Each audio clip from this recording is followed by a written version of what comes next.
Tenemos un invitado especial en esta edición.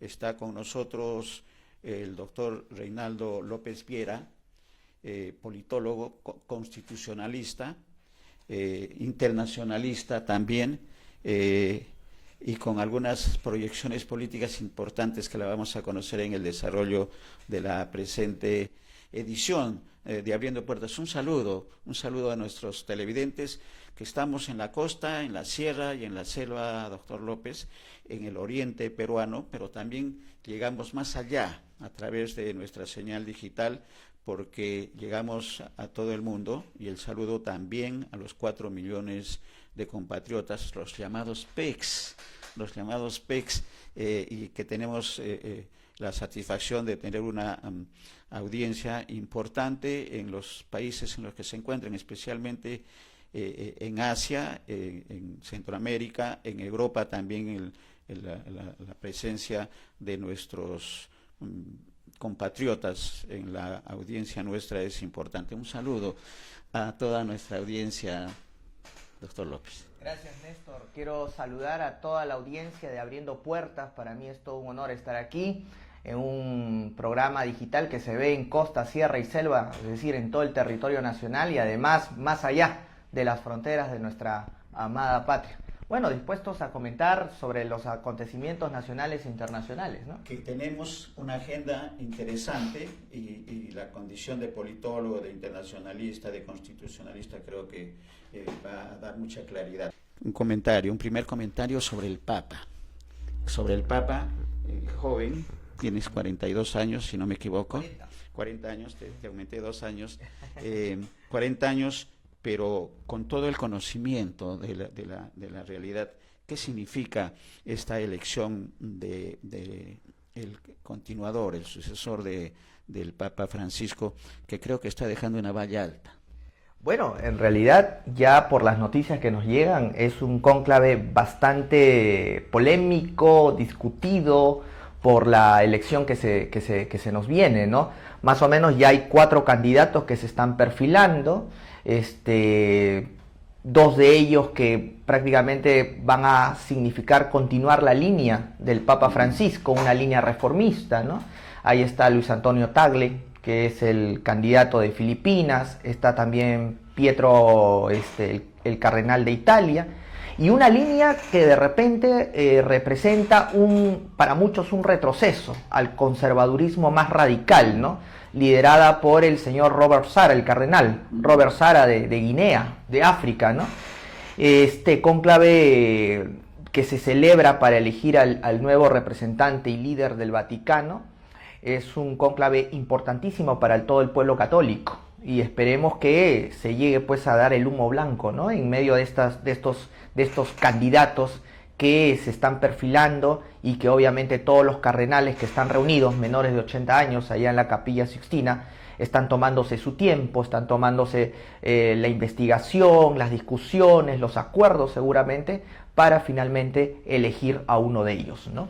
Claro, y lo cierto es que, Reinaldo, el Papa Francisco ha dejado una valla alta y ha dejado además para el Perú, si aterrizamos en nuestro país, recomendaciones que no se han cumplido hasta la fecha. Pidió el año pasado, en el aniversario patrio, a la presidenta Boluarte, unidad y conciliación en nuestro país, que no se ha cumplido.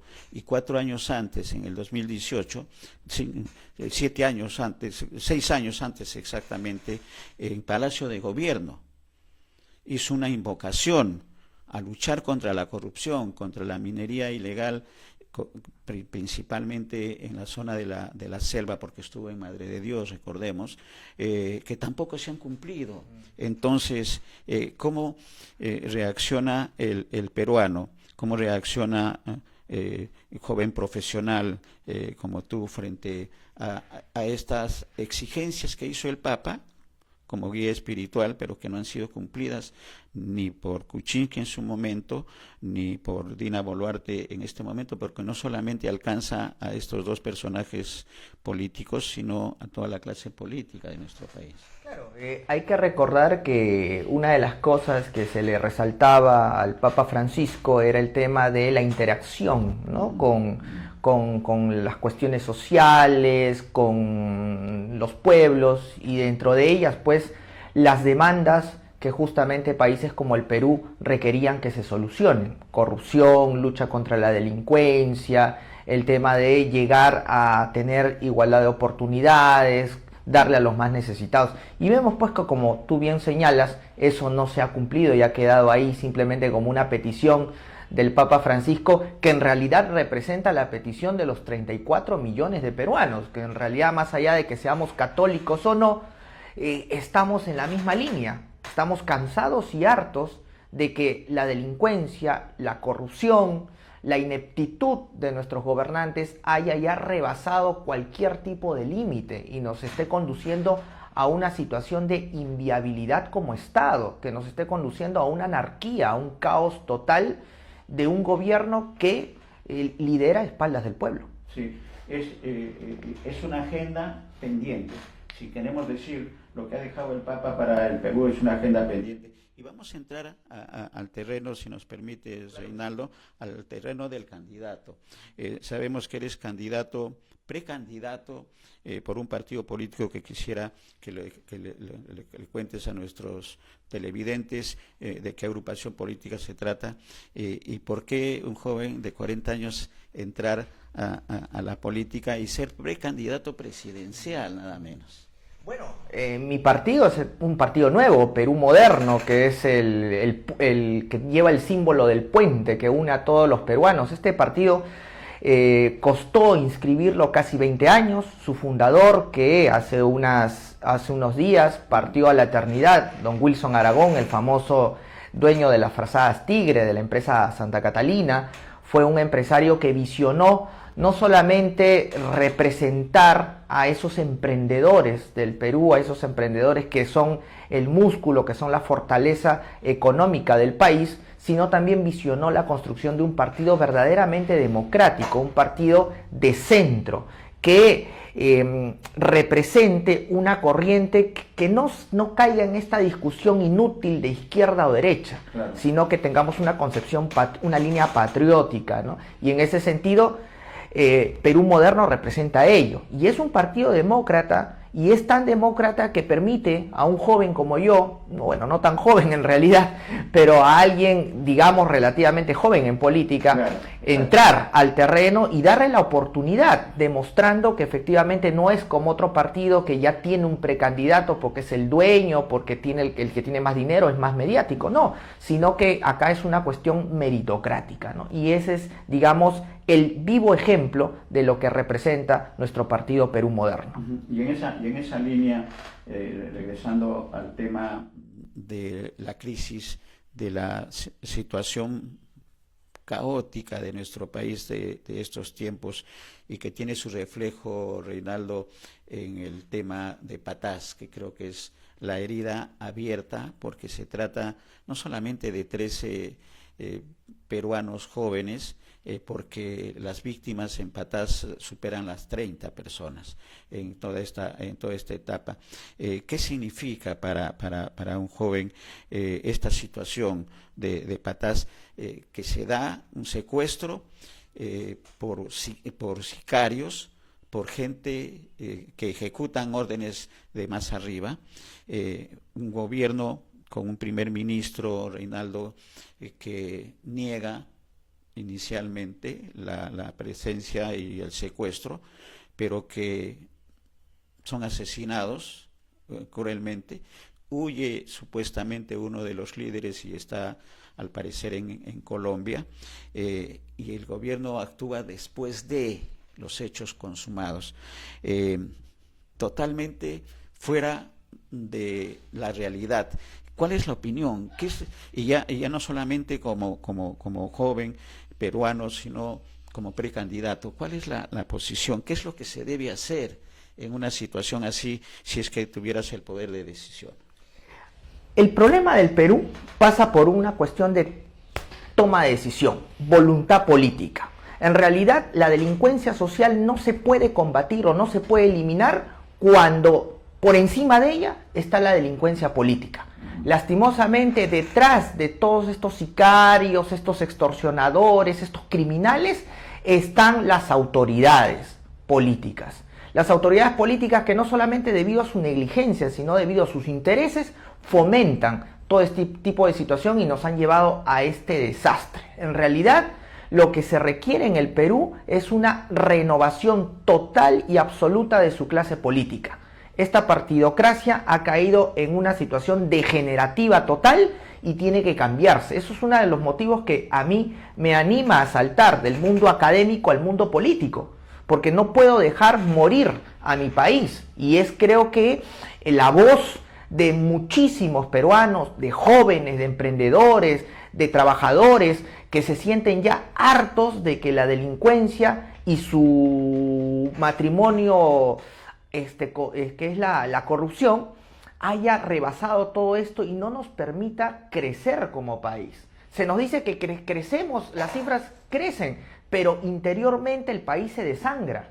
Y esto es producto de la negligencia, de la ineptitud y de la complicidad de los políticos. Acá hay que decirlo muy claro, lo de Patás simplemente nos demuestra la ineptitud y la complicidad de la clase política con la delincuencia. Como tú bien has dicho, desde el año 2023, 39 muertos ya. Patás es tierra de nadie, estamos como que si estuviéramos en Sinaloa, en México. Sí, es increíble. Totalmente. Y entonces hay que tener acciones puntuales, ¿no es cierto? Contra la criminalidad común y corriente, la criminalidad, pero también con respecto a la criminalidad política. ¿Qué acciones radicales tendrían que darse en los dos escenarios? Para el delincuente común que cumple órdenes de quien es el criminal político. Medidas drásticas. Hay que reformar el sistema penal, implantar juicios sumarísimos para que los delincuentes, tanto sociales como los que están implicados, los políticos en corrupción, inmediatamente sean procesados y sentenciados con penas acumulativas y además sin beneficios, con la confiscación de todos sus bienes y la inhabilitación política de por vida, porque esto ya no puede continuar más. Por eso desde la trinchera de Perú Moderno se está impulsando y se está difundiendo una serie de medidas que tomaríamos desde el primer día de gobierno. Por ejemplo, la construcción de 2 megacárceles en el plazo de 1 año. Y no se diga que no, sí se puede, porque El Salvador lo hizo. Claro. 6 meses, por ejemplo, una cárcel se puede hacer en el Frontón y el otro, en 12 meses, una cárcel en algún lugar del sur del país. Ahí para el deshacinamiento de los centros penitenciarios. El programa de cárceles productivas, el tema de los juicios sumarísimos, el tema del control de fronteras y la expulsión inmediata de aquellos extranjeros que tengan problemas judiciales o que estén en situación irregular, el control de fronteras por parte de las Fuerzas Armadas, el tema de, estamos también impulsando el servicio militar obligatorio, que no solamente sea educativo, sino también productivo, como un país del primer mundo, ¿no? Estas, entre otras medidas, también la reforma del Poder Judicial, del Ministerio Público y de la Policía Nacional y del INPE, porque ahí justamente campea también la delincuencia. Se tiene que reformar todo ello. Estas son algunas medidas que a grosso modo te puedo señalar que Perú Moderno va a implantar desde el primer día de gobierno. El tema de corrupción, Reinaldo. El tema de corrupción, cómo combatir la corrupción en todos los niveles, especialmente en los niveles de los poderes del Estado. Como te vuelvo a repetir, aquí se tienen que implantar juicios sumarísimos para temas de corrupción y delitos de extrema gravedad. No es posible, por ejemplo, que en un proceso penal contra un implicado en corrupción el proceso demore 5, 6, 10 años. Eso es imposible. Aparte, las sanciones tienen que ser drásticas, desde penas privativas de libertad hasta, como vuelvo a repetir, confiscación de todos sus bienes y cuentas y la inhabilitación política de por vida, que es lo que se conoce como la muerte civil, porque esto tiene que tener precedentes, sentar un ejemplo para que no se vuelva a cometer, y hay que ser drásticos, no queda otra alternativa. En el tema económico, estamos viviendo una etapa diferente, no tanto por el crecimiento, que las cifras pueden estar en azul, pero el tema social y el tema político es gravísimo en nuestro país, que podría ir mejor todavía. Y en ese escenario económico están las relaciones internacionales. tenemos un megapuerto, tenemos la presencia de inversión china. Nuestro país geopolíticamente está bendecido porque miramos a nuestros amigos asiáticos y se convierte en un punto estratégico para nuestro país. ¿Cómo tratar las relaciones en un posible gobierno de Perú moderno, las relaciones con China, las relaciones con Estados Unidos, esta guerra que está sosteniendo económica, que puede convertirse en otro escenario, pero cómo el Perú trabajar, cómo negociar, cómo buscar el máximo beneficio de una inversión, en este caso de China, en beneficio de todos los peruanos. Lo que se tiene que hacer aquí es priorizar algo: los intereses nacionales ante todo. En el mundo que estamos viviendo, donde hay una disputa hegemónica entre China y Estados Unidos por definir quién va a convertirse en el nuevo hegemón mundial, el Perú, como muchos otros países, pueden sacar ventajas, beneficios y provechos de esa disputa.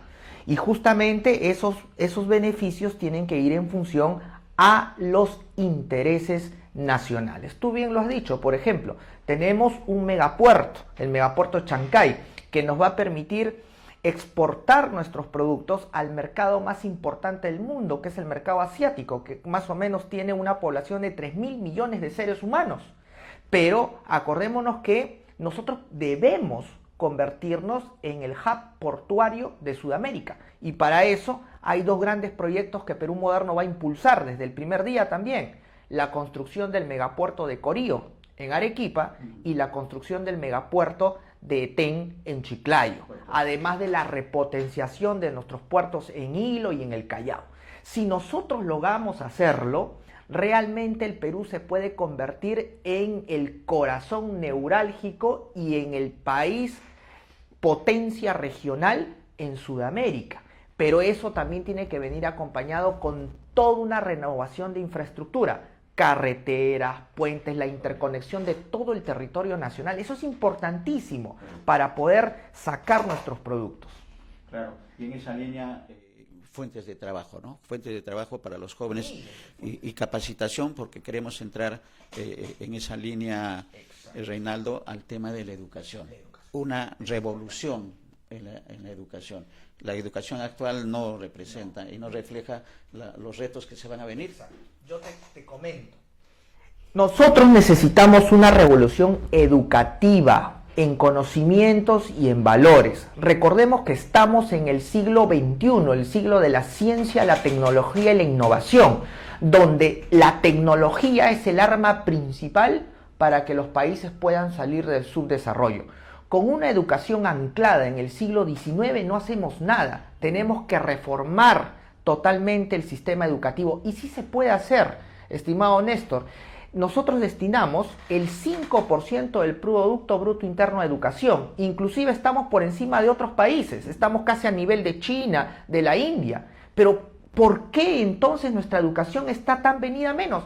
Porque mucho de ese dinero se va en corrupción, se va en temas burocráticos que no sirven para nada. Hay que comenzar a desburocratizar el Estado, digitalizarlo. Hay que hacer conexión de internet en todos los colegios, comenzar a reformar la currícula escolar. Hay que impartir cursos de inteligencia artificial, tecnología espacial, robótica, educación financiera, los cursos del futuro. Y las universidades tienen que convertirse en auténticos centros de investigación, además del desarrollo de centros tecnológicos técnicos, para que se enseñen estas carreras del futuro y tengamos jóvenes, niños que salgan al mercado laboral tecnológico con toda una serie de oportunidades. Si seguimos anclados en esta educación, realmente el país no va a prosperar. No llegaríamos a puerto. Hablando de puertos, llegaríamos a un buen puerto. Y en BIS, en Abriendo Puertas, un comentario breve, Reinaldo, hemos entrevistado no menos de 100 compatriotas que están en el exterior, los peruanos en el exterior, que están en los mejores niveles en el tema de la educación, el tema de la tecnología. Hay una compatriota que está entre las 10 mujeres más importantes en el mundo, de inteligencia artificial, compatriota que está dentro de los 20 personalidades científicas en el tema de energía atómica. Y etcétera, etcétera, etcétera, en todas las, en Francia, recuerdo muy bien, porque me recuerda el nombre y apellido a mi profesor de primaria, que es clave la educación primaria en estos tiempos, Jorge Linares, que es una autoridad mundial en el tema de la educación superior, no la educación universitaria, la educación superior. Entonces, ¿qué papel tendrían en un gobierno de Perú moderno los peruanos en el exterior, estas personalidades de la academia principalmente, que pueden aportar y que su corazón está permanentemente en el Perú? Pueden estar lejos, pero su preocupación y su corazón está en el Perú. Mira, Néstor, son peruanos claves, porque lo que nosotros tenemos que impulsar es la circulación de cerebros. Es algo de donde nosotros podamos mandar a nuestros muchachos al extranjero, a las mejores universidades, a los mejores centros tecnológicos, pero que también ellos nos retroalimenten. Eso es lo que hizo la India con el gobernante Nehru, y por eso India es potencia tecnológica. Además, fíjate un detalle, en cuestión de tecnología, que estamos diciendo que estamos en la era digital, el Perú destina el 0,1% de su PBI, o sea, no es nada. Inclusive Chile destina un presupuesto de 0,5% y Brasil 1,5%.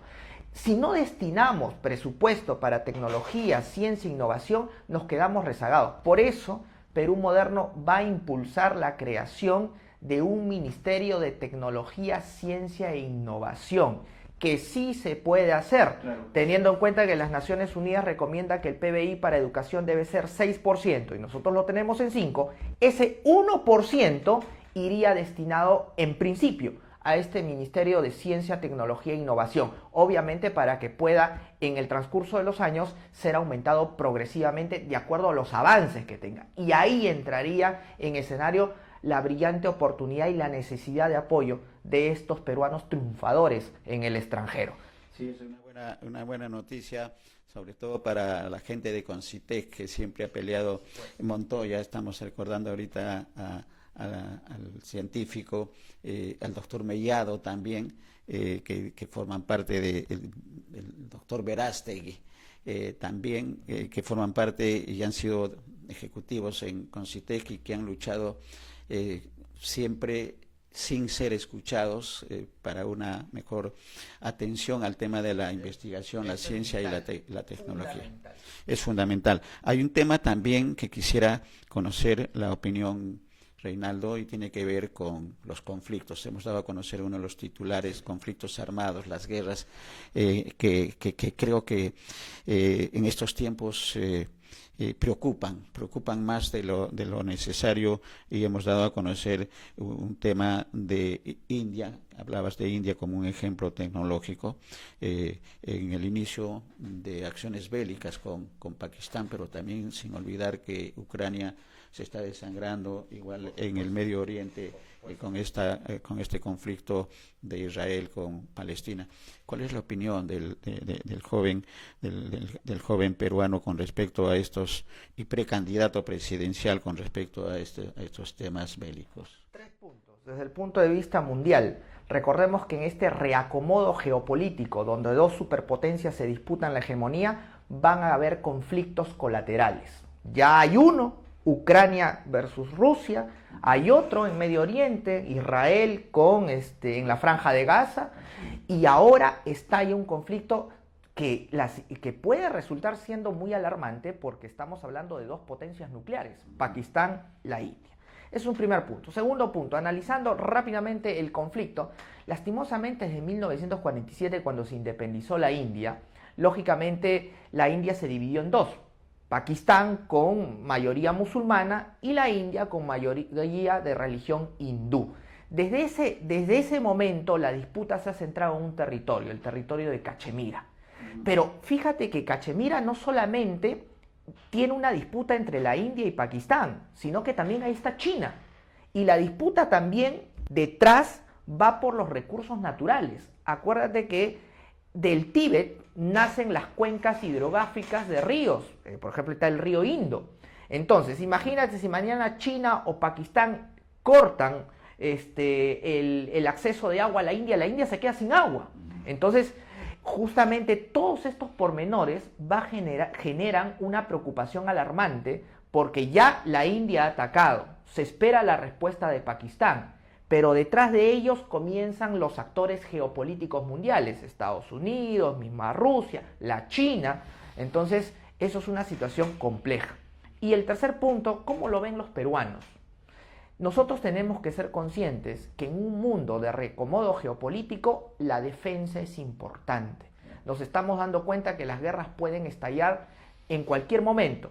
Y detrás de estos reacomodos geopolíticos están los recursos naturales. Acuérdate, ¿por qué es la guerra en Ucrania? Por el acceso de Rusia al mar y las tierras raras que hay en esa zona de disputa en Ucrania.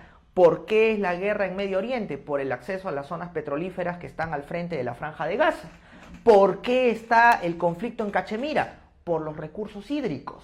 Entonces, nada impide que en cualquier momento en otro lugar del mundo pueda estallar una guerra por los recursos. Por eso que el Perú tiene que también darle prioridad a su defensa, porque defendiendo nuestros recursos, un país también propaga y defiende la paz. Un país que no defiende a sus recursos queda a merced de cualquier otro que por intereses nacionales quiera apropiarse por la razón o por la fuerza de ellos. Cuidado que la historia en ese sentido es bien aleccionadora. Sí, exactamente, estas últimas palabras son reales en estos tiempos con mayor peso, y la experiencia lo tenemos, y queremos regresar ahí con el agradecimiento por esta primera oportunidad, Reinaldo, de haber conocido tus apreciaciones, no solamente del tema peruano, la preocupación como ciudadanos de lo que está ocurriendo con nuestro país, de la inacción por razones que todos conocemos. Se actúa por acción o por omisión, y en este caso, en los dos escenarios, se actúa por acción, pero tarde y nunca a veces, y por omisión, porque ya sabemos los intereses que se están dando.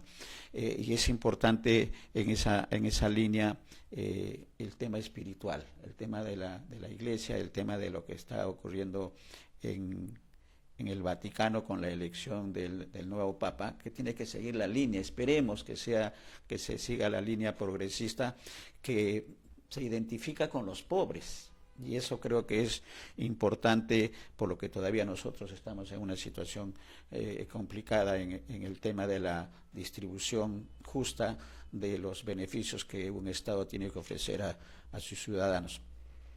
Quizás está quedando algo, vamos a tener otras oportunidades, pero quizás si está quedando algo, porque producción me dice que vamos a hacer un enlace con el Vaticano, porque se inició con la misa el tema del cónclave de los cardenales, pero quizás algo con el agradecimiento reiterado, Reinaldo, por la presencia en Abriendo Puertas, que esté quedando, o un mensaje a los peruanos que están en la sintonía de BIS Televisión. El mensaje final para todos los peruanos es que nos pueden haber robado dinero, nos pueden haber robado recursos, pero no nos pueden robar la esperanza. La esperanza todavía la tenemos, y yo estoy convencido que el Perú ya está abriendo los ojos. Está viendo que se requiere una renovación de su clase política urgente, y la oportunidad se presenta en este 2026. Renovando la clase política, desterrando a estos políticos que nos han llevado a este caos, para combatir de manera dura, drástica y sin contemplaciones la delincuencia y su cómplice mayor, que es la corrupción. Yo creo que en el 2026 todos los peruanos juntos podemos hacer historia y construir un país próspero, vigoroso y de bienestar para todos los peruanos. Ese es mi mensaje final, la esperanza y la fe en un futuro diferente. Muchas gracias el doctor Reinaldo López Viera, precandidato. Esperemos que sea candidato. ¿Cuándo debe definirse la última, la del estribo? El calendario electoral nos dice que la oficialización de todos los candidatos va a ser en diciembre, ¿no? Pero ya más o menos muchos sabemos quiénes van a ser los candidatos de los partidos, ya están perfilados y en algunos casos definidos, ¿no? Vamos a ver, en el caso de Perú moderno, respetuosos de la democracia, claro, definirlo también en su momento oportuno. Correcto, ya estaremos conversando entonces, Así no es. con el precandidato, sino con el candidato. Esperemos que sea así.